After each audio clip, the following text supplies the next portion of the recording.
Hello everybody, good morning. A bit of an early start on a Sunday. It's got to be done though. Sundays normally have a bit of a dump day or a pullback day, so that is just an anecdotal thing that happens on a Sunday. It doesn't always happen.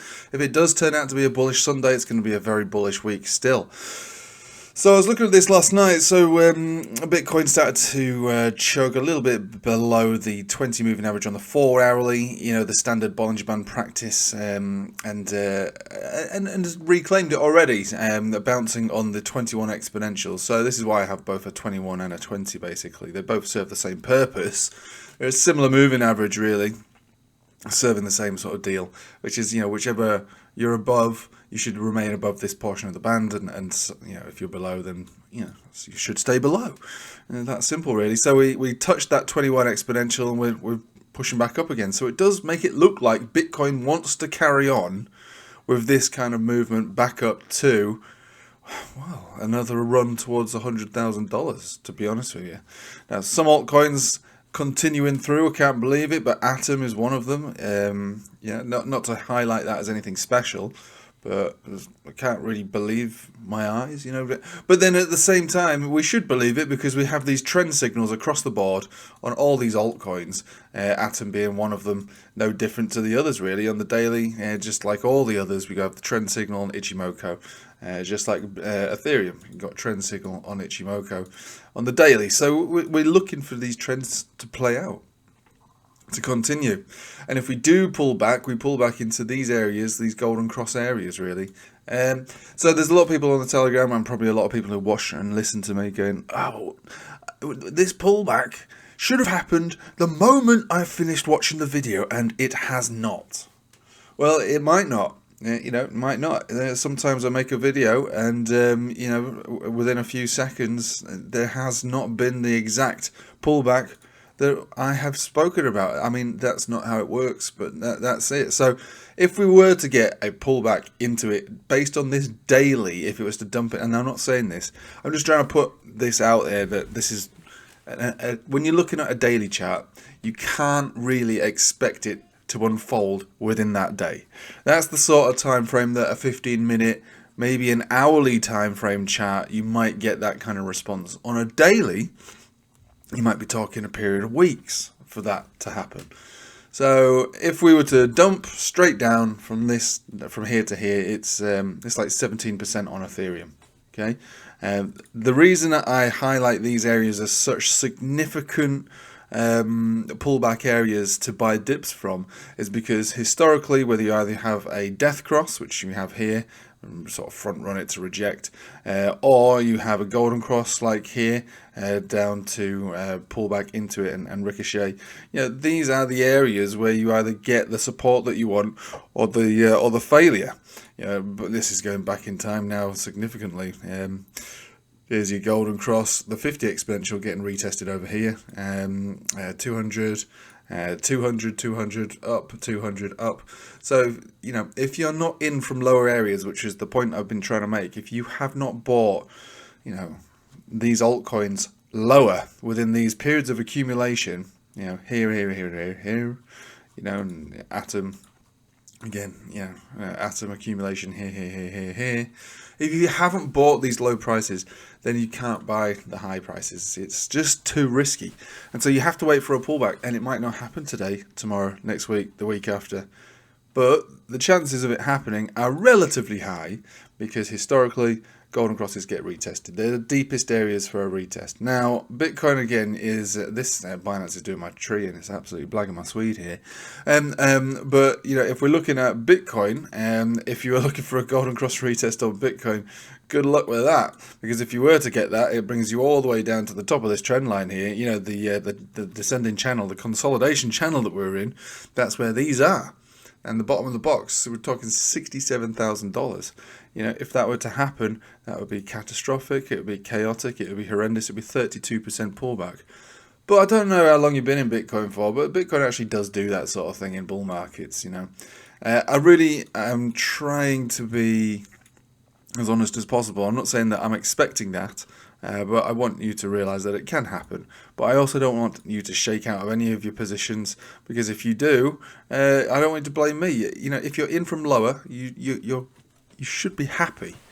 But if you're not in from low and you're looking for higher, then you need to wait for a decent pullback. So here's an example. So we got the golden cross, we moved up, we pulled back significantly towards it, didn't quite touch it, and then bounced up, and the rest is history. Bang, bang, bang, bang, bang. And then it was so extended, so overheated, that we smashed right through it. Got a second golden cross over here, more or less retested it, went on to make a brand new all-time high.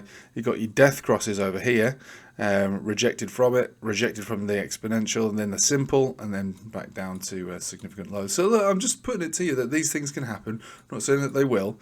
What I say is just a simple analysis, really. It's just normal person's analysis, you know. I'm not like predicting the future. I don't really know.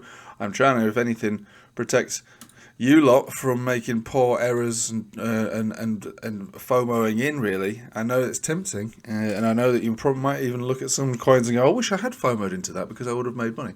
Yeah, that's how it looks. And this time it's like what do we call it? Sometimes a train dodge. You know, the markets are rallying up. You know, they're not given any real entry point. It's just a matter of emotional FOMO. And one day you'll FOMO, you'll succeed. The next day you'll FOMO, you'll succeed. The next day you'll FOMO, and you will just get completely crushed. And I don't want anyone to get crushed. If you want to trade, you trade. If you want to just gamble, you gamble. But, you know, what I would always say is don't gamble, trade. And it's sad for those who haven't bought these lows on any of these coins. It's sad because you've missed out on this, but this is still very early. We've still got all the way until next September. September 2025 is where I see a particular peak. So you know for a fact that between now and next September, there's going to be an opportunity for you to buy a significant support, right? It's not going to keep going up from now until September. That's highly unlikely. You will get given the opportunity to buy in from a lower area, even if that lower area is higher than today's price action. I know, that's a crazy concept, isn't it? But it's all about safety, not FOMO, safety. So, second to what I was saying yesterday, I am looking for a pullback. However, Bitcoin at this very moment in time doesn't look like it wants to pull back at all. But based on the daily, if it were to pull back, the 10 exponential is sitting at just around 5%, so 93,500. The center of the Bollinger Band is around 87,600. These are realistic areas that might be visited at some point next week. But we'll have to see, because based on the 4 hourly, it's already trying to reclaim these areas. There is bearish divergence, though, on 4 hourly and on the daily, so that is against it. And it wouldn't at all be surprising to see a bigger pullback next week based on the momentum, or the loss of momentum that we've got. Doesn't mean that we can't make a new all-time high, absolutely not, but you know, these are signs of fading momentum towards the upside, and so when this happens, it becomes more reasonable to expect a pullback. Now you can see that the Bollinger Bands are pinching again. When the Bollinger Bands pinch, volatility is getting ready to move. We saw that here, Bollinger Bands pinch, boom. Bollinger Bands pinch, boom. But the difference over here was that there was no bearish divergence, you know. There was no bearish divergence at all, so Bollinger Bands pinch above the 20 moving average, bang. Same deal here. Now, if the Bollinger Bands pinch here with the bearish divergence and you consistently remain below, we'll call it, well, let's get the exact figure, below the 21 exponential, so we're around about 97,200. If that happens and the Bollinger Bands are pinching, we're below that figure, then yeah, as soon as you start to see rejections below that level, I'll be looking for the move down. The first pullback is going to take you to around 94, then 93 based on the daily, all the way to the mid to lower 80s. And that would be okay. It's perfectly fine. Absolutely, perfectly, more than fine. Absolutely normal. It's actually healthy, very healthy. I can't stress it enough. Right, so I'm just going to leave it with you there. There is really nothing much more to say. Sunday, usually a lame day. If it ends up being bullish, it's going to be very bullish. But be prepared. There is bearish divergence. And if Bitcoin does do that move, or anything like that move, all the altcoins will also do that move too. So I'll leave it with you there. There's nothing much more to say about it. But good luck out there trading. Personally, I'm out of trades. I've got my hodl bags are hodling. You know, I've got plenty of crypto in my portfolio, as you all know, significant amounts. So I'm very happy with that. But from a trading perspective, I've got one short on at the moment on XRP. And don't hate me for that.